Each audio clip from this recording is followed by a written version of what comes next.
بسم اللہ الرحمن الرحیم۔ السلام علیکم ناظرین، پروگرام خبر کی خبر کے ساتھ میں ہوں آپ کا میزبان ڈاکٹر بلند اقبال۔ ناظرین، آج سب سے پہلے ہم بات کرنا چاہیں گے فلسطین کے مسئلے کے حوالے سے۔ اسرائیلی جارحیت کا سلسلہ جاری ہے اور مسلسل اسرائیل جو ہے وہ فلسطینیوں پر مظالم کا سلسلہ جو اسے کسی صورت روک نہیں رہا ہے۔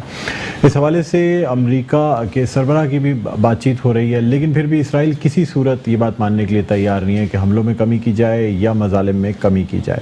آپ کو بتاتے چلیں کہ آج اسی حوالے سے جنرل اسمبلی، جو کہ اقوام متحدہ کی جنرل اسمبلی ہے، وہاں پہ پاکستان کے وزیر خارجہ شاہ محمود قریشی نے خطاب بھی کیا، مختصر خطاب کیا، اور اس میں بھی اپنا احتجاج جو ہے وہ ریکارڈ کرایا گیا۔ لیکن ناظرین، نہ صرف حکومت کی جانب سے بلکہ عوام کی جانب سے بھی اب بہت زیادہ ریاکشن اور احتجاج دیکھنے میں آ رہا ہے۔ جگہ جگہ ریلیاں نکالی جا رہی ہیں، پریس کلب پہ ریلیاں نکالی جا رہی ہیں۔ گزشتہ روز بھی جو سول سوسائٹی ہے، سیلیبریٹیز ہیں، شعبے سے تعلق رکھنے والے لوگ ہیں، سیاستدان ہیں، سب نے مل کے ایک ریلی نکالی۔ آج بھی ایک بڑی ریلی نکالی گئی۔ یہاں آپ کو ناظرین یہ بتاتے چلیں کہ سیاسی جماعتوں کی جانب سے بھی فلسطینیوں کے ساتھ یکجہتی کے لیے مختلف ریلیاں نکالی جا رہی ہیں، احتجاج کیے جا رہے ہیں۔ کل کا دن پاکستان حکومت کی جانب سے بھی فلسطینیوں کے ساتھ اظہار یکجہتی کا دن یعنی سولیڈیرٹی ڈے منانے کے لیے کہا گیا ہے، اور اسی حوالے سے ایک فلسطین مارچ جو ہے اس کا اعلان کیا گیا ہے جماعت اسلامی کی جانب سے۔ آج جو ہے جماعت اسلامی کراچی کے امیر حافظ نعیم الرحمان صاحب نے میڈیا سے خطاب بھی کیا، اور انہوں نے کہا کہ تمام لوگوں کو دعوت دی جاتی ہے کہ وہ اپنی فیملیز کے ساتھ، اپنے خاندان کے ہمراہ اس فلسطین مارچ میں شرکت کریں۔ اس سے قبل ہم آپ کو یہ بتاتے چلیں کہ جو امیر جماعت اسلامی کراچی حافظ نعیم الرحمان صاحب ہیں، انہوں نے علماء سے بھی ملاقات کی اور ان سے بھی اس بات یعنی یہ بات ڈسکس کی گئی کہ کس طریقے سے پاکستان جو ہے وہ ایک مؤثر کردار ادا کر سکتا ہے فلسطین کی آزادی کے لیے اور فلسطینیوں کو اسرائیلی جارحیت سے نجات دلانے کے لیے۔ ناظرین، ماضی میں ترکی کے سربراہ اور پاکستان کے سربراہ یعنی وزیر اعظم عمران خان کی جانب سے بھی کہا گیا ہے کہ ہر قسم کی مدد فراہم کی جائے گی، احتجاج کیا جائے گا۔ لیکن بات یہ ہے کہ اب حکومت کے صرف احتجاج یا مذمتی قرارداد سے کام نہیں چلتا۔ جب تک کہ کوئی سالڈ اسٹیپس نہیں لیے جاتے، فوج جب تک مدد نہیں کرتی فلسطین کی، اس وقت تک یہ مسئلہ جو ہے حل نہیں ہو سکتا۔ اسی حوالے سے ہم بات کرنا چاہیں گے، اس وقت ہمارے ساتھ اسٹوڈیوز میں موجود ہیں جماعت اسلامی کراچی کے امیر جناب حافظ نعیم الرحمان صاحب۔ السلام علیکم حافظ صاحب۔ وعلیکم السلام، خوش آمدید کہتے ہیں سر۔ شکریہ جی سر، بہت ہی افسوسناک واقعہ یعنی اسرائیل کی جانب سے جارحیت بربریت کی جو ہے نا مثال پیش کی جا رہی ہے، بغیر کسی یعنی وائلنس کے، بغیر کسی چیز کی ابتدا کے اسرائیل کی جانب سے جو ہے وہ جارحیت کی جاتی ہے، اور مسجد اقصی پہ جارحیت کی جاتی ہے، اور اس کے بعد جو احتجاج کا سلسلہ شروع ہوتا ہے وہ پوری کے پورے اس سرزمین کو اپنی لپیٹ میں لے لیتا ہے۔ سر، میں آپ سے جاننا چاہوں گا کہ بحیثیت سیاسی جماعت، اور ظاہر سی بات ہے ایک آپ لوگوں میں اثر بھی رکھتے ہیں، کیا اسٹیپس لیے جا رہے ہیں فلسطین کے لوگوں کی مدد کے حوالے سے؟ بہت شکریہ ڈاکٹر صاحب۔ دیکھیں، جو صورتحال اس وقت غزہ کی اور فلسطین کی، اور خاص طور پر جو یروشلم جسے آپ کہتے ہیں اور بیت المقدس جس پہ قبضہ ہے اسرائیل کا، وہ بہت ہی پریشان کن ہے پوری انسانیت کے لیے، خاص طور پر مسلمانوں کے لیے۔ جس طرح بچوں کو اسرائیل شہید کر رہا ہے، جس طرح وہ بمباری کر رہے ہیں، ویسے ہی آپ دیکھیں غزہ جو ہے نا، غزہ کو تو چاروں طرف سے انہوں نے گھیرا ہوا ہے۔ وہاں تو ویسے ہی انہوں نے ان کا زندگی تنگ کی ہوئی ہے، اور پھر اس کے بعد بمباری بھی ہو اور کوئی زخموں کا علاج بھی نہ کر سکے۔ لیکن ہمیں جو ایک امید نظر آتی ہے وہ ان کی ریزسٹنس سے نظر آتی ہے کہ بغیر کسی باہر کے تعاون کے، جس طرح وہاں حماس اور وہاں کے عوام، وہاں کے بچے، وہاں کی عورتیں اور اسرائیلی فوج کی آنکھوں میں آنکھیں ڈال کر ان کا مقابلہ کر رہے ہیں، یہ درحقیقت وہ تو مزاحمت کر رہے ہیں، لیکن میرے لیے، آپ کے لیے، فوجوں کے لیے، حکومتوں کے لیے کتنا بڑا سوال یہ نشان ہے کہ وہ پتھروں سے لڑ رہے ہیں، وہ نہتے ہو کر ہتھکڑیاں لگوا رہے ہیں اور مسکرا رہے ہیں، وہ اپنی لاشیں اٹھا رہے ہیں، اور ایک لمحے کے لیے بھی ان کے اندر یہ نہیں آ رہا کہ ہم سرنڈر کر دیں۔ تو ہم کہاں کھڑے ہوئے ہیں، یہ بہت بڑا سوال یہ نشان ہے۔ اسرائیل کا تو وجود ہی ایک ناپاک وجود ہے، ان کی ہسٹری ہے بنی اسرائیل۔ دیکھیں نا، یہ جھوٹ بولتے ہیں کہ ہمارا یہاں پر جو ہے نا وہ کوئی ورثہ ہے اور ایکل سلم۔ دیکھیں، آج سے کوئی تقریباً نبی پاک صلی اللہ علیہ وسلم کی آمد سے بھی 2000 سال قبل، 1300 قبل مسیح میں یہ جو بنی اسرائیل تھے، یہ مقامی آبادی کے اوپر اسی طرح سے انہوں نے قتل عام کر کے قابض ہوئے تھے، جس طرح امریکہ پہ جو ہے وہ ریڈ انڈینز کو 2 کروڑ کی تعداد میں قتل کر کے امریکہ بنا۔ بالکل یہ اسی طرح کی تاریخ ہے۔ پھر اس کے بعد جو ہے وہ ان کو مختلف زمانے میں مختلف لوگوں نے مارا پیٹا اور ان کو نکال دیا، اور پھر اس کے بعد جو ہے وہ کئی اس طرح کے فیزز گزرے کہ یہ آتے رہے اور جاتے رہے، اور آخر میں بخت نصر نے پہلے ان کو بہت بری طرح مارا عیسائی، پھر اس کے بعد جو ہے وہ سن 70 میں ان کو ملیامیٹ کر دیا گیا، ختم کر دیا گیا، ان کا نام و نشان مٹا دیا گیا۔ اصل تو ہولوکاسٹ اب نہیں وہ بات کی بات، میں تو ہسٹری بتا رہا ہوں کہ ان کا کوئی کلیم نہیں بنتا۔ اب ہوا یہ کہ جناب یہ بعد میں تو یہ تو مسلمانوں نے ان کو فیور دیا تھا، عمر کے زمانے میں ان کو تھوڑا سا فیور۔ یہ جو کہتے ہیں کہ وادی کنان جو ہے جہاں پہ حضرت ابراہیم علیہ السلام کے صاحبزادے حضرت اسحاق علیہ السلام نے پہلی دفعہ، یعنی حضرت اسماعیل علیہ السلام کو صفا و مروہ کے درمیان حضرت ابراہیم علیہ السلام نے چھوڑا، جو کہ حضرت بی بی ہاجرہ کی اولاد تھے، اور حضرت بی بی سارہ سے بعد میں پیدا ہوا ہے حضرت اسحاق، وہ جو ہے سب سے پہلے جا کے چونکہ وادی کنان میں آباد ہوئے، اس لیے جتنے جو یہودی ہیں وہ یہ کلیم کرتے ہیں کہ جی چونکہ اس کے بعد اسی نسل سے حضرت موسیٰ علیہ السلام ہیں جن پہ تورات نازل ہوئی، 10 تعلیمات جو تورات کی ہیں وہ نازل ہوئی، اور اس حوالے سے وادی کنان کو وہ اپنی اصل سرزمین کہتے ہیں۔ نہیں دیکھیں، وہ ان کے کہنے سے کچھ نہیں ہوتا، ہسٹوریکل ایک ڈیٹا ہے نا جو سب کے سامنے موجود ہے، اور اس کو ہم بتا رہے ہیں۔ دوسری بات یہ ہے کہ چلیں ابھی آپ سب چھوڑیں جو ان کی تورات کی تعلیمات ہیں، ان تعلیمات کے اندر تو باقاعدہ ایک چیز لکھی ہوئی ہے کہ کسی کی جان نہیں لینی۔ 10 تعلیمات میں سے ایک واضح تعلیم سے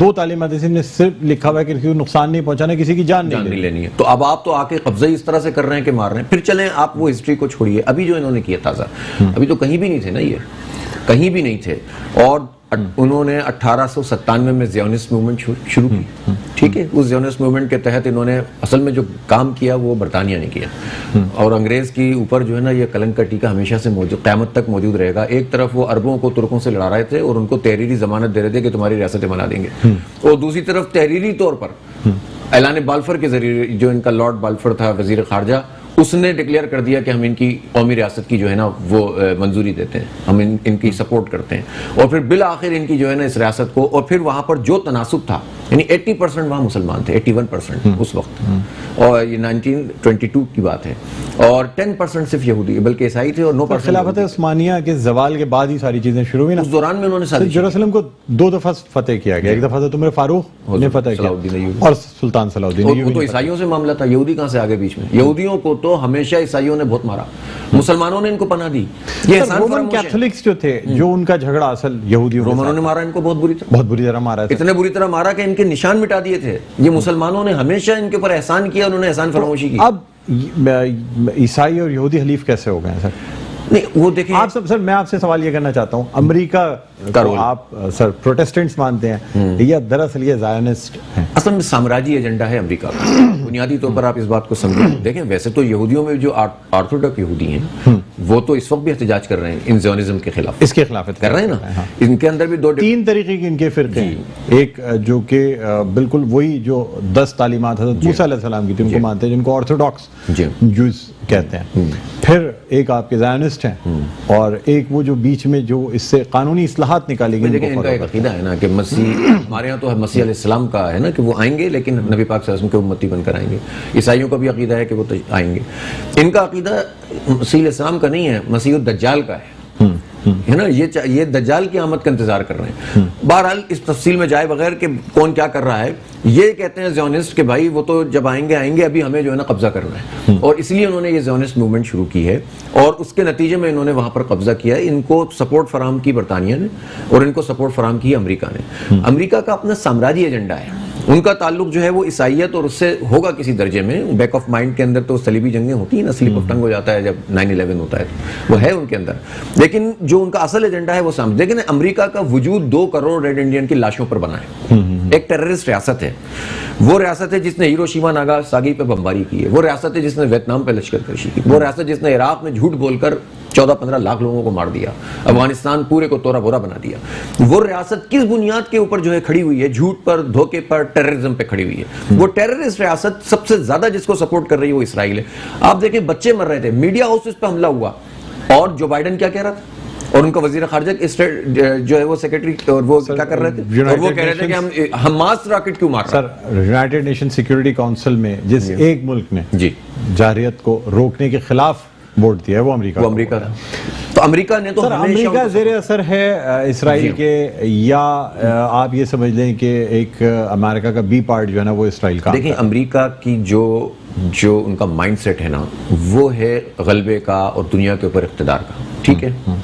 دوسری بات یہ ہے کہ ان کے ہاں امریکی نظام کے اندر جو سرمایہ ہے وہ یہود کا ہے اور ان کا انفلوئنس ہے بہت بڑی پیمانے پہ، اور یہ دونوں کا جو اشتراک عمل ہے اس کے نتیجے میں امریکہ اپنا سامراجی ایجنڈا مکمل کرتا ہے دنیا بھر کے اندر۔ امریکہ میں دو چیزیں ہیں نا، ایک تو ہو گیا یہ یہودیوں کا اور زیونسٹ کا اثر، اور دوسرا خود مغربی تہذیب کا اپنا اثر ہے جو اپنے آپ کو ایک غالب اور برتر تہذیب مانتی ہے، جس میں جو تصور خدا ہمارے تصور خدا سے جدا ہے، تصور زندگی ہمارے تصور زندگی سے جدا ہے، اور اس کا امام اس وقت امریکہ ہے۔ تو وہ ہر دو لحاظ سے اسلام کو تو خاص طور پر ٹارگٹ کرتے ہیں، ان کو جو ہے پرابلم ہی مزاحمتی اسلام سے ہو رہی ہے، اور اسی لیے وہ ایسا اسلام قبول کر لیتے ہیں جس میں نماز ہو، روزہ ہو، حج ہو، زکوٰۃ ہو، جا کر اپنے وائٹ ہاؤس کے اندر افطار بھی کرا دیں گے۔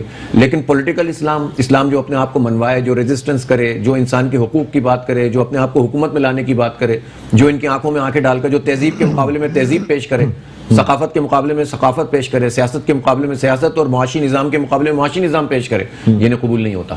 اسی لیے یہ سب سے زیادہ مسلمانوں کو ٹارگٹ کرتے ہیں۔ تو اب یہ ان کا ایک اشتراک عمل ہے، اس میں جو برطانیہ کا رول ہے وہ بھی اس وقت امریکہ کے اعلی کار کا رول ہے۔ ایک وہ رول تھا جس میں انہوں نے جھوٹ بولا تھا کہ ان کو جو ہے وہ اسٹیٹ بنانے کی طرف، اور اب وہ رول ہے، ظاہر ہے ان کی وہ طاقت نہیں رہی، لیکن سازشوں میں سب سے آگے ہوتے ہیں۔ لوگ یہ کہہ رہے ہیں کہ اگر امریکہ کو اتنی ہمدردی ہے تو اپنے یہاں بسا لے ان تمام جوس کو۔ ہوا یہ تھا کیونکہ لیکن سب نے جان چھوڑائی تھی اس وقت۔ ہوا یہ کہ جب ہٹلر نے ان کے ساتھ کی نا، جس کو تو یہ نام بھی نہیں لینا چاہتے، اب دیکھیں نا کیا بدماشی ہے، یہ ہمارے نبی پاک صلی اللہ علیہ وسلم کے نام کی حرمت کا سودا کریں، یہ اس کے اوپر جو ہرزہ سرائی کریں، یہ فرانس والا جو اسٹیٹ اپنی بلڈنگوں کے اوپر لگائے، نعوذ باللہ تصویر نبی پاک صلی اللہ علیہ وسلم کی، یعنی ان کی شان میں گستاخی کرے، لیکن ہولوکاسٹ کا نام نہیں لے سکتے آپ۔ یہ کیا ڈرامہ ہے بھائی، کیوں نہیں لے سکتے؟ اب ہولوکاسٹ میں جو کچھ بھی ہوا، جو جھوٹ تھا، جو سچ تھا، جو انہوں نے کلیم کیا کر دیا۔ اب جب پٹے تو انہوں نے کہا کہ ہمیں جگہ چاہیے، سب نے بھی، روس نے بھی سپورٹ کیا تھا ان کو، اور روس میں بھی جو یہودی تھے بہت سارے، انہوں نے کہا بھائی نکالو ان کو، یہ ہر جگہ گن کرتے ہیں، ان کو نکال کر وہاں پر جو ہے وہ بسایا۔ ماس مائگریشن ہوئی سر پوری دنیا سے، اور پوری دنیا سے انہوں نے ان کو لا کر بسایا اور زبردستی قبضہ کر کے دیا۔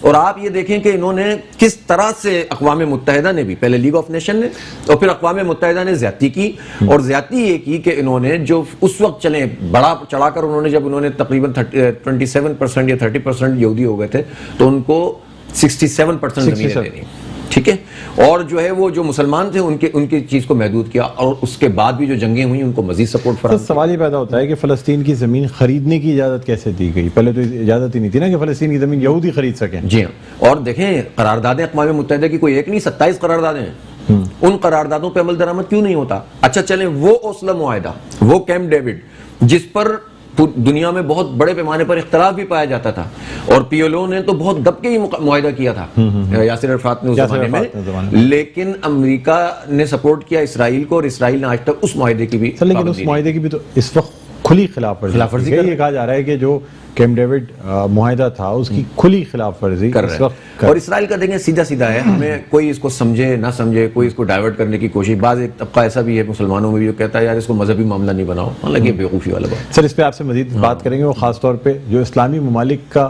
رول ہے اس پہ بات کریں گے۔ سعودی عربیہ ہے، خلیجی ریاستیں، یہ کیا رول پلے کریں سر؟ کیونکہ یہ تو ڈائریکٹ براہ راست ان سے تعلق ہے، ساتھ ہے، جغرافیائی لحاظ سے بھی، مذہبی لحاظ سے بھی، ہر طریقے سے۔ سر اس پہ آپ سے مزید بات کریں گے ناظرین، ایک وقفہ کے بعد دوبارہ آپ کی خدمت میں حاضر ہوتے ہیں، کہیں نہ جائیے گا، دیکھتے رہیے پروگرام خبر کی خبر۔ جی ناظرین ویلکم بیک، ایک دو پھر آپ کو خوش آمدید کہتے ہیں پروگرام خبر کی خبر، میں ہوں آپ کا میزبان ڈاکٹر بلند اقبال۔ ناظرین ہم بات کر رہے ہیں فلسطین کے مسئلے کے حوالے سے، اور جو کچھ اس وقت جاری ہے اسرائیل کی جانب سے، اس پہ بات کی جا رہی ہے۔ ناظرین ہم بات کرنا چاہیں گے اس حوالے سے کہ اسلامی ممالک، جو عرب اسلامی ممالک ہیں، خلیجی ریاستیں ہیں، یا جو مزید مشرق وسطیٰ کی ریاستیں ہیں، کیا کردار ادا کر رہی ہیں اسرائیل اور فلسطین کے مسئلے کو حل کرنے کے لیے؟ کیا یہ ڈائریکٹ کردار ادا کر سکتے ہیں، یا یہ جو ممالک ہیں اسلامی ممالک، ان کی جانب سے بھی اسرائیل کی مدد کی جا رہی ہے؟ اس حوالے سے بات کرنا چاہیں گے۔ حافظ نعیم صاحب ہمارے ساتھ موجود ہیں، جو کہ امیر ہیں جماعت اسلامی کراچی کے۔ حافظ صاحب کیا کہتے ہیں سر، سعودی عرب ہو، یو اے ای ہو، ان کے بڑے بڑے معاہدے ہیں سر، بڑے بڑے پروجیکٹس جو ہیں وہ یو اے ای کی فنڈنگ سے چل رہے ہیں، مختلف چیزیں ہیں، ہم احتجاج بھی کرتے ہیں، تمام چیزیں کرتے ہیں، لیکن جو اصل عرب ممالک ہیں، کیا ان کی طرف سے بھی احتجاج کیا جاتا ہے؟ دیکھیں ایک بات تو اس میں سمجھنے کی ہے، اس میں آتا ہوں کہ ان لوگوں کا کیا رول ہے، کہ یہ جو بیت المقدس کا معاملہ ہے یا مسجد اقصیٰ کی آزادی ہے، یہ معاملہ عرب کا نہیں ہے، عجم کا نہیں ہے، یہ معاملہ اسلام کا ہے، اسلام کا ہے، بالکل ٹھیک ہے نا۔ اب جو اس اسلام اور ایمان کے تقاضے کو پورا کرے گا وہ صحیح ہوگا، جو نہیں کرے گا وہ صحیح نہیں ہوگا۔ یہ جواز بعض اوقات لوگ بناتے ہیں چونکہ عرب ممالک اسرائیل کو اتنا ٹف ٹائم نہیں دے رہے یا اس کو سپورٹ کر رہے ہیں تو ہمیں کیا ضرورت ہے, تو یہ تو آرگومنٹ ہی غلط ہے. ہم مسجد اقصیٰ کے ساتھ اس لیے کھڑے ہیں کہ قائد اعظم نے آج سے 73 سال پہلے کہہ دیا تھا کہ اسرائیل کے وجود کو تسلیم نہیں کر سکتے ہم کسی صورت میں. تو اتنا بڑا زبردست اسٹانس اس وقت قائد اعظم جیسے بندے نے, جس کے بارے میں ظاہری طور پر لوگ یہ سمجھتے ہوں گے کہ بڑا سوٹیڈ بوٹیڈ آدمی ہے, لیکن اس کا ویژن اور اس کا اسلام اور اس کی تاریخ پہ جو نظر تھی, اس نے کلیئر کٹ بات بتا دی تھی ہمارے بابا قوم نے کہ یہودیوں سے آپ کو اور اسرائیل سے خیر کی کوئی توقع نہیں. اب آ جائیے عرب ممالک جو اب آہستہ آہستہ کر کے یو اے نے بھی اس کو تسلیم کیا اور سعودی عرب کی طرف سے بھی سافٹ جو ہے نا وہ میسیجز جاتے ہیں. خود یہ ممالک ان کے اندر بڑے ڈفرینسز موجود ہیں. اب ظاہر ہے بادشاہوں کے نظام کے اندر چیزیں سامنے نہیں آتی ہیں, لیکن اتنا آسان ان کے لیے نہیں ہے کہ یہ اسرائیل کے ساتھ کوئی ایسے تعلقات کو قائم رکھ سکیں تا دیر یا دیر تک کہ جس کے نتیجے میں یہ بالکل ہی سب چیزیں چھوڑ چھاڑ دیں. اسی لیے آپ دیکھیں کہ سعودی عرب اس کو تسلیم نہیں کرنے جا رہا, بلکہ اس دفعہ بہرحال تھوڑی سی تبدیلی یہ آئی کہ انہوں نے ایک نام کی مذمت بھی کر دی ہے. ہم یہ سمجھتے ہیں کہ یہ تو کچھ بھی نہیں ہے.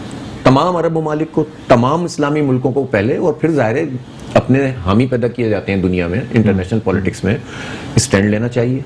اور اگر کوئی نہیں کر رہا تو ہم اپنے پرائم منسٹر سے کہتے ہیں کہ تمام پرائم منسٹرز کی اور بادشاہوں کی ایک کانفرنس منعقد کریں. آپ جو آتا ہے آئے, جو نہیں ہوگا دنیا میں ایکسپوز ہو جائے گا. اور اس کے ساتھ آرمی چیفز کی کانفرنس کریں. کلیئر میسج جانا چاہیے اسرائیل کو. اسلامک ممالک کے جو آرمی چیف ان کی ایک کانفرنس رکھی جائے, اس سے کلیئر میسج جائے گا. آپ دیکھیں یہ اسرائیل کا دیکھیں اتنے سے راکٹوں سے جو ان کا حال ہو گیا. سر ترکی کو آپ سمجھتے ہیں کہ واقعی فوجیں بھیجنے کی پوزیشن میں ہے ترکی, اس بات کو بھی ذہن میں رکھتے ہوئے کہ 1922 میں جو معاہدہ سلطنت عثمانیہ کا ختم ہونے جا رہا ہے اس کی وجہ سے ترکی کی جانب سے بہت سی چیزوں میں بڑی ایکٹیویٹیز نظر آ رہی ہیں. ترکی کے خلاف اس وقت جس طرح امریکہ اور مغربی قومیں اس کو خراب کرنے کی کوشش کر رہی ہیں, اس کا سبب یہی ہے. اور طیب اردگان نے تو دونوں کام کیے نا, ایک طرف اس نے ٹرانسفارمیشن کی سوسائٹی, ان کے نظریات کو تبدیل کیا آہستہ آہستہ, اور دوسرا اس نے وہاں پر لوگوں کو فیسیلیٹیٹ کیا.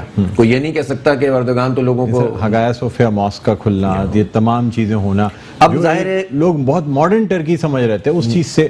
ہاں دیکھیں, ایک تو یہ کہ ظاہر ہے ماڈرن کا مطلب یہ نہیں ہوتا کہ آپ لباس اتار دیں, ماڈرن کا مطلب یہ نہیں ہوتا کہ آپ جو ہیں مذہب سے بالکل دور. لیکن بڑی مغربی تہذیب ہو گئی اسلام جو, ہاں مغربی اسلام جو ہے وہ تو ماڈرن ترین چیزوں کو ایڈریس کرتا ہے نا, قیامت تک کرتا رہے گا. ہمارا تو دین ایسا ہے کہ جو ہر زمانے کے تقاضے کے مطابق ان اصولوں کی بنیاد پر آپ کو آگے بڑھائے گا, دنیا میں بھی اور آخرت کے لیے. بالکل. تو طیب اردگان تو اس طرف چل رہے ہیں, ظاہر ہے ان کے لیے بڑے مشکلات بھی ہیں, اس کے باوجود ان کا اسٹانس بہت زبردست ہے, جس کے نتیجے میں حوصلہ ملتا ہے پوری دنیا کے لوگوں کو.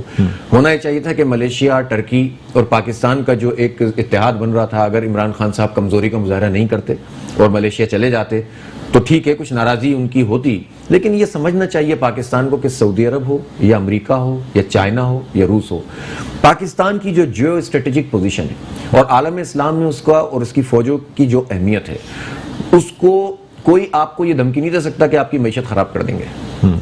آپ کو اللہ تعالیٰ نے لینا پڑے گا, ایک ایسی کب لیں گے آپ؟ دیکھیں جب برباد ہو جائیں گے تو لیں گے, جب مر جائیں گے لوگ تو آپ کھڑے ہوں گے, کھڑا تو آپ کو ہونا پڑے گا.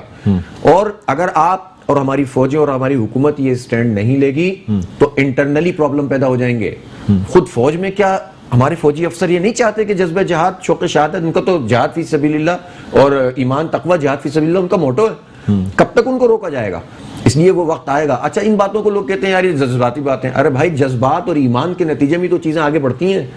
آپ کی معیشت تو 73 سال میں آپ نے سب نے مل کر جو بیڑا غرق کیا آپ ہی نے کیا ہے نا. آپ جس معیشت کی بنیاد پر کہتے ہیں کہ ایمان کا سودا کرو, وہ معیشت مولویوں نے نہیں خراب کی, جاہلوں نے نہیں خراب کی, آپ لوگوں نے خراب کی ہے. اس پوری بیوروکریسی نے, وہ پوری اسٹیبلشمنٹ نے, وہ پورے جاگیردار وڈیروں نے جو 73 سال سے قابض ہیں, چہرے بدل بدل کے حکومت کرتے ہیں, انہوں نے ہمیں آج جاہل بنایا ہے. انہوں نے ہمیں جو ہماری معیشت کو تنگ کیا ہے, جو برباد کیا ہے اسی کا آپ ہمیں ڈراوا دکھاتے ہو. نہ ادھر کے اس بات کے متحمل ہیں کہ جس طرح سے افغانستان یا دوسری جگہوں پہ مجاہدین بھیجے گئے, کیا اس کے متحمل ہم اس وقت ہو سکتے ہیں؟ اسٹیٹ کو اپنی پالیسی کو کلیئر کرنا پڑے گا. ٹھیک ہے, آخری موقع ہوتا ہے کہ جب آپ فوجیں اتارتے ہیں. چلیں آپ فلسطین کی بات تو بہت دور کہتے ہیں نا, کشمیر میں کیا کر رہے ہیں آپ؟ کشمیر تو آپ نے تو اپنا نقشہ بھی اب کشمیر کا پاس کیا ہے نا پچھلی مرتبہ, اس کا مطلب ہے آپ کی گردن کے اوپر اس نے پیر رکھے ہوئے ہیں نا. ہم تو یہ سمجھتے ہیں کہ کشمیر اور فلسطین دونوں ہمارے ایمانی مسئلے ہیں, لیکن آپ کشمیر میں کیا کر رہے ہیں؟ تو آپ کب تک اپنے آپ کو ڈسٹینٹ کرتے رہیں گے؟ مودی تو نہیں مانے گا, اور مودی کیا کانگریس کی ہسٹری اٹھا کر دیکھ لیجیے آپ, ہمیشہ منافقت کی ہے اس نے. تو کشمیر ہو یا فلسطین آپ کو اسٹینڈ لینا پڑے گا, آج نہیں کل, کل نہیں پرسوں. بہتر یہ کہ آج اسٹینڈ لیں, اور اس کے ڈپلومیٹک طریقے ہیں.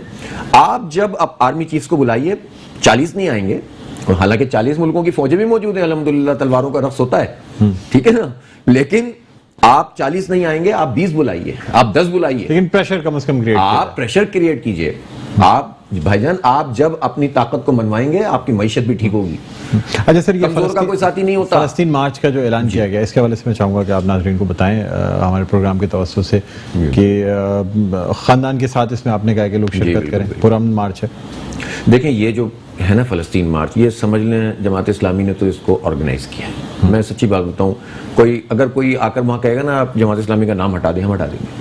یہ کراچی کا مارچ بننا چاہیے, پاکستان کا مارچ بننا, یعنی چھوٹی چھوٹی ریلیز ہو رہی ہیں سیاسی وابستگیوں سے قطع نظر ہو کے. اب دیکھیں نا, یہ جمعے کو کل بہت سب نے اعلان کیا, حکومت نے بھی کیا ہے, ہم بھی کر رہے ہیں, 1000 کارنر میٹنگ کل ہم کر رہے ہیں انشاءاللہ, ٹھیک ہے نا, تاکہ گراس روٹ لیول پر اویئرنیس ہو, لوگوں کی انوالومنٹ ہو. اس کا بھی بڑا فائدہ ہوتا ہے, لوگ اپنی اصل سے جڑتے ہیں, اس سے ایک میسج جاتا ہے. لیکن ابھی تک عالم اسلام میں کوئی اس طرح کی چیز نہیں ہو سکی ہے جس کو آپ نے دیکھیں نا, یورپ میں ہو رہا ہے, لنڈن میں ہو رہا ہے, واشنگٹن میں ہو رہا ہے, باز امیر لوگ تو ہر جگہ موجود ہیں نا, کچھ عرب لوگ ہوتے ہیں, کچھ جو ہے وہیں کے مقامی لوگ ہوتے ہیں, اور مل کر وہ انسانیت کی بنیاد پہ, کچھ یہودیوں پہ ڈسے ہوئے ہوتے ہیں, تو وہ بھی نکل کر کھڑے ہوتے ہیں. تو وائی ناٹ کراچی, جو ہمیشہ سے عالم اسلام میں ایک لیڈنگ رول پلے کرتا رہا ہے, ہم سب سے بڑا شہر ہیں, اور یہاں سب سے زیادہ دین, ایمان اور انفاق فی سبیل اللہ کے راستے میں خرچ کرنے کا جذبہ پایا جاتا ہے. تو ہم نے یہ آرگنائز کیا ہے کہ اس میں سب آئیں, یوتھ کو میں خاص طور پر کہہ رہا ہوں, بچوں کو ساتھ لے کر آئیں, ہم ان کے بچوں کے ساتھ اپنی اظہار یکجہتی کریں. تمام سیاسی جماعتیں یا سیاسی وابستگی کوئی بھی ہو, اس سے کوئی فرق نہیں پڑتا, سب کو بلا رہے ہیں ہم. ویسے بھی ضرورت ہے وقت کی کہ ہم انشاءاللہ, اور مجھے یقین ہے کہ جس طرح آپ نے دیکھا تھا 2014 میں غزہ مارچ ہوا تھا, اور وہ ہسٹوریکل تھا, تو انشاءاللہ یہ مارچ جو ہے وہ دنیا کا, اب تک اس ساری سچویشن میں دنیا کا سب سے بڑا مارچ ہوگا. اور یہ میرا نہیں ہوگا, آپ کا نہیں ہوگا, یہ ہم سب کا ہوگا, اور ان فلسطینیوں کے لیے ہوگا کہ جو بیچارے اپنی جان دے رہے ہیں, اور ان کے پاس پتھر ہیں یا وہ ہوم میڈ راکٹ ہیں جس نے ان دنیا کی 7ویں بڑی ٹیکنالوجی کو اللہ کے حکم سے برباد کر دیا. آپ سوچیں تو صحیح, لوگ کہتے ہیں نا آپ کیا کریں گے, ہم کیا کر سکتے ہیں. آپ مجھے یہ بتائیے کہ آج کی تاریخ میں ایمان نے ٹیکنالوجی کو ہرایا کہ نہیں ہرایا؟ افغانستان میں طالبان کے ساتھ امریکہ ناک رگڑ رہا ہے کہ نہیں رگڑ رہا, جس کو برباد کر دیا تھا, اور حماس کے سامنے اسرائیل لیٹ رہا ہے کہ نہیں لیٹ رہا, خوف کا شکار ہوا ہے کہ نہیں ہوا؟ تو یار آئرن ڈوم بنا کے تو یہ باتیں فوجوں کو نظر نہیں آتی, حکمرانوں کو نظر نہیں آتی. تو جو بات ہم اپنی سر کی آنکھوں سے دیکھ رہے ہیں, تو اس لیے ہم یہ سمجھتے ہیں کہ اس میں جان پکڑنی پڑے گی, نمبر 1. دوسری بات یہ کہ آج آپ کے پروگرام کے توسط سے میں چاہتا ہوں, یہ بہت امپورٹنٹ بات ہے کہ حماس کو کس نے ڈکلیئر کیا کہ ٹیررسٹ؟ امریکہ نے. امریکہ کو کیا اختیار ہے جو خود ایک ٹیررسٹ ریاست ہے, جو بم گرانے والی, انسانوں کو مارنے والی, جس کا میں نے حوالہ دیا کہ ریڈ انڈین کو قتل کر کے امریکہ کہہ دیں ہم پیچھے ہاتھ باندھ کے کھڑے ہو جائیں. حماس کی پوزیشن یہ ہے کہ انٹرنیشنل لاز کے مطابق, اقوام متحدہ کے چارٹر کے مطابق, کسی بھی جگہ پر اگر کوئی قابض فورس ہے تو اس کے خلاف عسکری میدان میں جد و جہد کی جا سکتی ہے. حماس وہ کر رہی ہے. اچھا, حماس صرف عسکری تنظیم بھی نہیں ہے, سیاسی تنظیم بھی ہے, سماجی تنظیم بھی ہے. انتخابات ہوئے 2006 میں, مور دین 50% اس نے سیٹیں جیت لی, حکومت نہیں بنانے دی گئی. اخوان المسلمون نے ایجپٹ میں جیت لی, حکومت گرا دی گئی ان کی. تو یہ کون سی جمہوریت ہے بھائی؟ اور جا کر جبر کے حکمران ان کو سپورٹ فراہم کر دیتے ہیں, اور امریکہ کے کہنے پر ان کو ٹیررسٹ ڈکلیئر کر دیتے ہیں. مسجد کا جو کنٹرول وقف کے پاس ہے وہ بھی نیوٹرل ہے, وہ بھی نیوٹرل ہے. ہمیں یہ چاہیے کہ پاکستان کو کم از کم یہ آواز اٹھانی چاہیے کہ حماس کو جو ممالک بھی ڈکلیئر کرتے ہیں کہ وہ دہشت گرد ہے, اس پہ سے یہ لیبل ہٹایا جائے, اس لیے کہ وہ ریزسٹنس کر رہے ہیں, اور وہ اپنے کسی بھی جگہ پر جو ہے وہ دہشت گردی نہیں کرتے, وہ لوگوں کو ریلیف دیتے ہیں, اور وہ ریزسٹنس کر رہے ہیں ایک قابض قوت کے مقابلے میں جو ناجائز قوت ہے. تو اس کو تو ہمیں سلام پیش کرنا چاہیے, بجائے اس کے کہ ہم ڈر کے مارے اس کا نام بھی نہ لیں. یہ کون سا طریقہ ہے؟ کیا میسج دینا چاہیں گے ہمارے پروگرام سے بس میں ریلی کے حوالے سے؟ ہاں, میں میسج دینا چاہتا ہوں کہ ہر احتجاج میں شریک ہوں. دیکھیں, اللہ تعالیٰ نے ہمارے ایک عام آدمی کی حیثیت سے, ہم فوج نہیں ہیں, ہمارے راستے میں ظاہر ریاست ہے, سب کچھ ہے. ہماری تمنا تو یہ ہے آج اعلان ہو جائے عالم اسلام میں سے لاکھوں نوجوان, کروڑ کی تعداد میں نوجوان کہیں گے کہ ہم جانے کے لیے تیار ہیں, ہے نا. لیکن ظاہر ہے کہ باؤنڈریز ہیں, روکا ہوا ہے. مسلم حکمران اس طرح سے رول پلے کرنے کے لیے تیار نہیں ہے. لیکن ہم کیا کر سکتے ہیں؟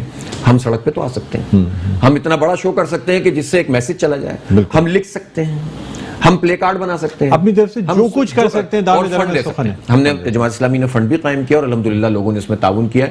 ہم وہاں آپ کی جو جتنی ریلیف ایکٹیویٹیز ہیں, اور غزہ میں ہمارا ظاہر رابطہ بھی NGOs کے ذریعے اور بہت سارے ذرائع کے ذریعے, تو ہم سمجھتے ہیں ان کی اخلاقی حمایت, ان کی مالی حمایت, ان کی سوشل میڈیا حمایت, اور سڑک پر آ کر اللہ کی بارگاہ میں تو ہم کہہ دیں گے نا کہ ہم احتجاج کرنے والے ہیں. بس یہ میرا میسج ہے, بچوں کے ساتھ آئیں, انشاءاللہ پرامن احتجاج ہوگا. تمام پارٹیوں کے ورکرز سے کہتا ہوں بھلا دیں سب چیزوں کو، تمام لسانی اکائیاں اور تمام جو ہے میں کہتا ہوں کہ جتنے بھی مسلک کی بنیاد پر ہیں سب ہم سب کے پاس گئے، ہم بریلوی دیوبندی اور ہمارے یہاں وہاں پر آپ دیکھیں مائنورٹی کے لوگ بھی آئیں گے، سب کا ہے یہ انسانیت کا مسئلہ ہے، انسانیت کا مسئلہ ہے. بالکل. بہت شکریہ حافظ نعیم صاحب، آپ نے پروگرام میں ہماری شرکت کی، اور امید کرتے ہیں کہ کل کی آپ کی یہ جو فلسطین مارچ ہے اس میں لوگ رنگ و نسل سے بالا تر ہو کے، لسانیت سے بالا تر ہو کے اور سیاسی وابستگی سے بالا تر ہو کے انسانیت کے لیے اور اسلام کے لیے شرکت کریں گے. ایک چھوٹا سا وقفہ لینا چاہیں گے، وقفے کے بعد جب دوبارہ آپ کی خدمت میں حاضر ہوں گے تو ہم بات کریں گے لکی ون مال کے حوالے سے، جہاں پہ ایک نوجوان جو ہے وہ معذور ہو گیا ہے اور بہت بڑا سوالیہ نشان ہے ضلعی انتظامیہ پہ بھی اور جو مال کی اونرشپ ہے اس کے حوالے سے بھی. تو ایک چھوٹا سا وقفے کے بعد دوبارہ آپ کی خدمت میں حاضر ہوتے ہیں. دیکھتے رہیے پروگرام خبر کی خبر. جی ناظرین، ویلکم بیک. ایک دفعہ پھر آپ کو خوش آمدید کہتے ہیں پروگرام میں خبر کی خبر. ناظرین، اب ہم بات کرنا چاہیں گے ایک نجی مال کے حوالے سے جو کہ گلشن اقبال کراچی میں واقع ہے، اور اس مال میں جو ہے جس روز یہ آندھی چل رہی تھی کراچی میں، اس روز ایک بورڈ گرتا ہے، جبکہ آپ کو یہ بتاتے چلیں کہ کچھ روز قبل ہی صوبائی حکومت کی جانب سے اور ضلعی انتظامیہ کی جانب سے اس بات کی یقین دہانی کرا دی گئی تھی کہ تمام جو بل بورڈز ہیں انہیں ہٹا دیا جائے گا. پھر بھی یہ بل بورڈ گرتا ہے. ایک نوجوان اشر جو کہ سیلز کا کام کرتا ہے، سیلز مین ہے اس مال میں، وہ اس بل بورڈ کے نیچے آتا ہے اور اس سے اس کی ریڑھ کی ہڈی میں فریکچر ہوتا ہے. اس وقت یہ نوجوان جو ہے یہ ایک نجی اسپتال جو کراچی کا سب سے بڑا نجی اسپتال ہے وہاں ان کو لایا گیا ہے. ایم آر آئی ان کا ہوا ہے، اور خدا نخواستہ اگر یہ نوجوان معذور ہو جاتا ہے تو آخر کون اس کا ذمہ دار ہوگا؟ قانون نافذ کرنے والے ادارے اس پر نوٹس کیوں نہیں لے رہے ہیں؟ اسی والے سے ہم بات کرنا چاہیں گے. اشر جو کہ یہ نوجوان ہے متاثرہ، اس کے والد محترم ہمارے ساتھ موجود ہیں، کلیم صاحب، ان سے ہم بات کرنا چاہیں گے. ہیلو جی، السلام علیکم کلیم صاحب، میری آواز سن سکتے ہیں آپ؟ کلیم صاحب السلام علیکم. کلیم صاحب السلام علیکم، آپ میری آواز سن سکتے ہیں سر؟ کلیم صاحب آپ میری آواز سن سکتے ہیں؟ آپ براہ راست ہیں اس وقت پروگرام خبر کی خبر میں. جی وعلیکم السلام. کلیم صاحب مجھے ذرا بتائیے گا اشر کی اس وقت کیا پوزیشن ہے، کیسی کنڈیشن ہے؟ اشر کی تو سر ابھی ایم آر آئی ہوئی آج، تو ابھی فی الحال وہی بیڈ ریسٹ پہ. ابھی ڈاکٹر صبح آئیں گے، سرجن، وہ ایم آر آئی کی رپورٹ دیکھیں گے، اس کے بعد وہ بتائیں گے کہ کیا ہے. ابھی تو کچھ پتہ نہیں ہے، تکلیف میں ہے، درد ہے. اچھا مجھے یہ بتائیے گا کہ اب تک مال کی انتظامیہ میں سے کسی نے آپ سے رابطہ قائم کیا ہے آپ کو؟ نہیں، ابھی تک کسی سے رابطہ نہیں ہوا ہے. تو یہ علاج کی سہولیات اور تمام چیزوں میں کسی قسم کی مال کی جانب سے، لکی ون مال کی جانب سے کوئی معاونت فراہم نہیں کی جا رہی؟ مینجمنٹ نے ابھی تک کوئی مجھ سے آنا جانا رابطہ نہیں ہوا. باقی جو جہاں پہ میرا بچہ کام کرتا ہے جنریشن میں، جنریشن والے میرے ساتھ تعاون کوپریٹ کر رہے ہیں. انہوں نے کہا ہے کہ ہم آپ پریشان نہیں ہوئیے گا، ہم آپ کے ساتھ تعاون کریں گے انشاءاللہ علاج کے لیے. کلیم صاحب مجھے بتائیں آپ کے خیال میں کس کی غفلت ہے؟ یہ ضلعی انتظامیہ کی غفلت ہے، مال کے اونرز کی غفلت ہے؟ کیا سمجھتے ہیں یہ بل بورڈ کیوں نہیں ہٹایا گیا تھا؟ دیکھیں بل بورڈ کا ایسا ہے، سپریم کورٹ نے آرڈر کیا تھا، سی ایم نے بھی آرڈر کیا تھا کہ کراچی میں تمام سائن بورڈ بل بورڈ جتنے بھی ہیں ہٹائے جائیں. اچھا انہوں نے جو ہے بس غفلت مینجمنٹ کی ہے، ان کی وجہ سے جو ہے وہ بورڈ نیچے گرا، اور اتفاق سے نیچے میرا بیٹا تھا، اور میرا کیا کہ کسی کا بھی بیٹا ہوتا اور کسی کا بھی ہو سکتا تھا.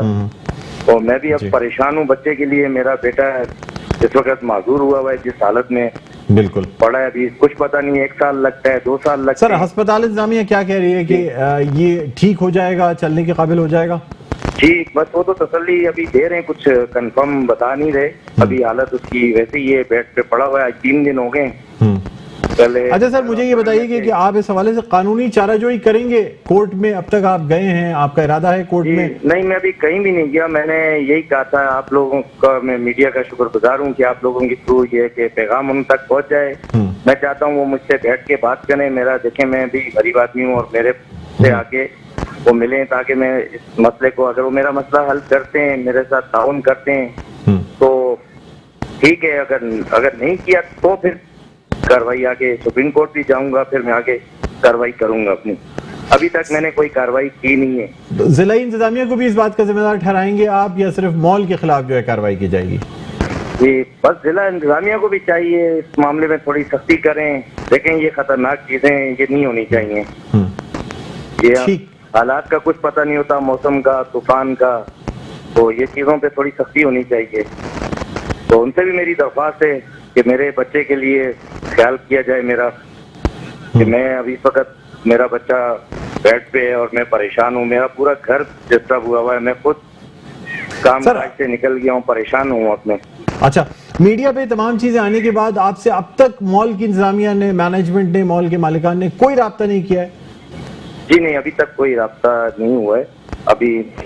اچھا, ایف آئی آر جو درج ہوئی ہے یہ مطلب اس ایف آئی آر کے حوالے سے بھی بتا دیجیے گا. جی یہ بھی ایف آئی آر میرے علم میں نہیں ہے. دراصل میں پہلے دن پٹیل ہاسپٹل میں پولیس والے کچھ لوگ آئے تھے, انہوں نے کہا کہ ہم نے بیان لینا ہے. تو میں نے کہا بیان لے لیں, جو ہوا ہے گزری ہوئی ہے وہ سب. تو بیٹے میرے نے بیان دیا ان کو کہ ایسے میں جاب پہ تھا اور اس طرح بل بورڈ گرا ہے اور میں نیچے آیا ہوں. اور اس کے بعد مجھے نہیں پتا, یہاں لائے میں تکلیف میں تھا پٹیل ہاسپٹل میں, مجھے پتا چلا کہ بھائی میری ریڑھ کی ہڈی ٹوٹ گئی ہے اور میں اس طریقے سے. تو پھر وہیں مجھے بھی فون آیا ان کے شاپ کے کسی لڑکے کا, زبیر نامی. تو آپ کو ایف آئی آر کے متن کے حوالے سے نہیں بتایا گیا کہ کون کون سی دفعات لگائی گئی ہیں اور کیا ایف آئی آر درج کی گئی ہے ابھی تک؟ مجھے نہ میں نے ایف آئی آر دیکھی ہے نہ مجھے پتا ہے.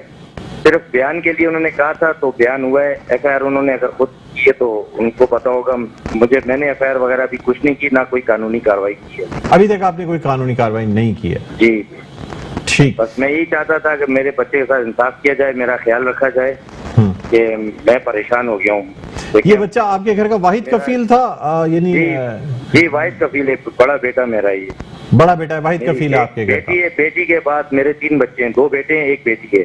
اچھا, اور اس میں بڑے نمبر پہ یعنی یہی آپ کے گھر کی کفالت کرتا ہے؟ پڑھائی اسٹڈی وہ بھی ظاہر ہے, ہاں اسٹڈی کر رہی ہیں. اور یہ بس مال میں جاب کر رہا تھا. ظاہر ہے اگر لینڈ لارڈ ہوتا تو یہ جاب نہیں کرتا, مجبوری سے ہی جاب کر رہا ہے. تو ظاہر ہے اب یہ بچہ میرا بالکل ناکارہ ہو گیا.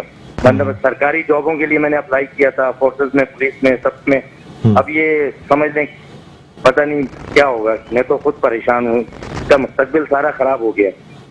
ٹھیک ہے کلیم صاحب, ہم کوشش بھی کر رہے ہیں اور ظاہر سی بات ہے یہ اسٹوری چلانے کا مقصد یہی ہے کہ جو ہے نا یہ لوگ جو کہ اس کے ذمہ دار ہیں اور جو مال کی انتظامیہ ہے, ضلع انتظامیہ آپ سے رابطے میں بھی آئے اور خاص طور پہ آپ کو کمپنسیشن کیا جائے, کیونکہ اب ظاہر سی بات ہے ایک گھر کی کفالت اگر کوئی شخص کر رہا ہے اور وہ اس طریقے سے اپاہج ہو جائے گا, معذور ہو جائے گا, تو پھر کس طریقے سے آپ کا گھر چلے گا, یا اس لڑکی کی جو زندگی ہے وہ بہت امپورٹنٹ ہے, اس کا علاج بہت امپورٹنٹ ہے. بہت شکریہ کلیم صاحب, آپ نے ہمارے پروگرام کے لیے وقت نکالا. Thank you.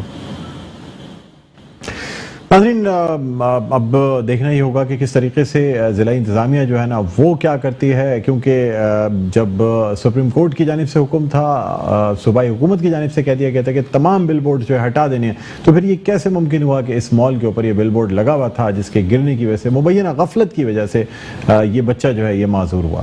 بہرحال اسی کے ساتھ ہمارے پروگرام کا وقت اپنے اختتام پر پہنچتا ہے. مجھے بلند اقبال کو اجازت دیجیے, اپنا بہت خیال رکھیے گا. اللہ حافظ.